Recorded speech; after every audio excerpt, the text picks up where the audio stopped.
Well, returning now to the US President's visit to Israel, Rachel Shabi joins me in the studio now. She's a Middle East commentator and author. Thanks for coming in. Just initially on the kind of the body language and so on this visit, why do you think there was such an effort, particularly on Obama's side, to be so friendly? What does the US stand to gain from this relationship?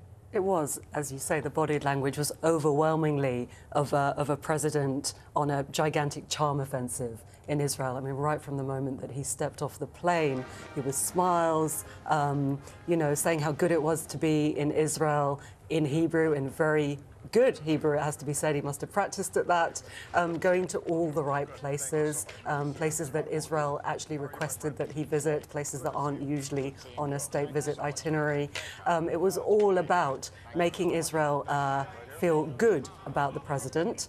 President Obama in Israel has a 10% like rating, so he's obviously trying to nudge that up a little bit, but it has to be said, quite bewildering why he is so unpopular in Israel, given that, in his period of office, all he has done is support Israel, support and do nothing in the face of continued settlement expansion, and do nothing in the face of Israel's continuous violation of international law. Because in the past they fell out, didn't they, on this very issue of the settlements, with the US trying to push Israel to kind of do something about it, and that wasn't appreciated. On that issue, the Palestinian relationship, we heard from Obama that he's still for a two-state solution.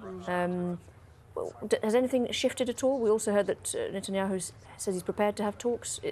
Could we, with a new administration in Israel, see any progress on that front, do you think? Well, everybody's for a two-state solution, aren't they? I mean, this is what people have become very accomplished at repeating indefinitely. I mean, it's almost like all you have to do is say that you're for peace talks, and that actually lets you off the hook for actually having any.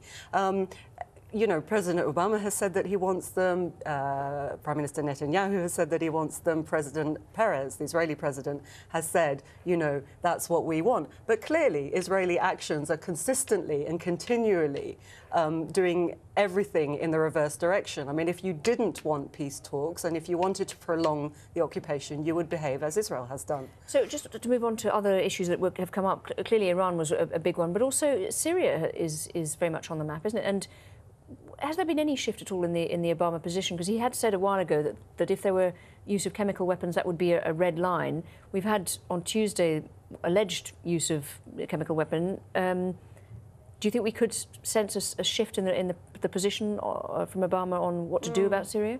I mean, before the visit, there was an indication that part of the conversation that he would be having with Israel would be about both Syria and Iran. He was very cautious in what he said about Syria today.